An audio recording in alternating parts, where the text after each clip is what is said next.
EUTOS წევრი 17 სახელმწიფო საქართველოში ადამიანის უფლებათა მდგომარეობის შესახებ ერთობლივ განცხადებას ავრცელებს. ხელმომწერი ქვეყნები ქართულ ხალხზე ქართული ოცნების სასტიკ და გაუმართლებელ ძალადობას კატეგორიულად გმობენ და დემონსტრანტების უკანონო დაკავებებზე შეშფოთებას გამოხატავენ. ისინი ოცნების მთავრობას მოუწოდებენ გაათავისუფლონ დაკავებულები, ხოლო ძალის უკანონო გამოყენებაზე პასუხისმგებელი პირები პასუხისგებაში მისცენ. განცხადებას ხელს აწერენ ბელგია, კანადა, დანია, ესტონეთი, ფინეთი, საფრანგეთი, გერმანია, ლატვია, ლიეტუვა, ლუქსემბურგი, ნორვეგია, პოლონეთი, რუმინეთი, შვედეთი, გაერთიანებული სამეფო, ამერიკის შეერთებული შტატები და ნიდერლანდები.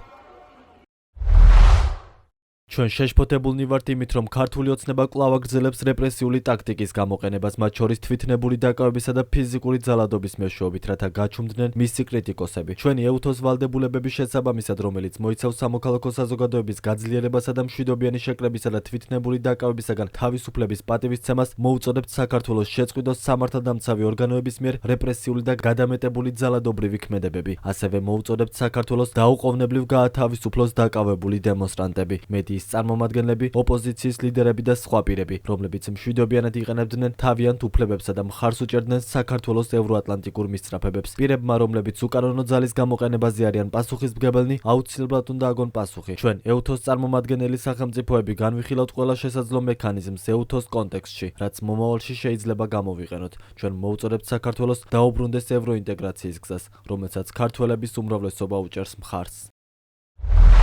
განცხადებაში ასევე ნათქვამია, რომ ისინი მხარს უჭერენ საქართველოს მოქალაქეებს მათ დემოკრატიულ და ევროატლანტიკურ მისწრაფებებში. ასევე მათი თქმით, ისინი აგრძელებენ ურყევ მხარდაჭერას საქართველოს სუვერენიტეტისა და ტერიტორიული მთლიანობის მიმართ მის საერთაშორისო აღიარებულ საზღვრებში.